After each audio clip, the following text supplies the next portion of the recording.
Guys, what's your thought on this, right?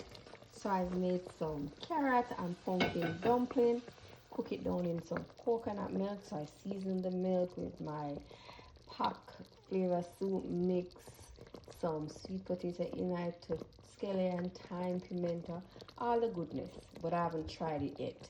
I saw a guy on YouTube made it. His name is like Colors TV, something like that.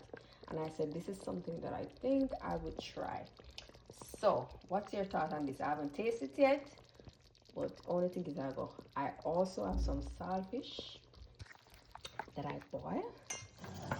The guy didn't do that, but I wanted something, so I boil about quarter pound of saltfish, pick it up big, I'm gonna drop them in there. So yeah, let's see what's gonna happen. Now I'm over it in a bowl. I don't want nothing dropping on my pot.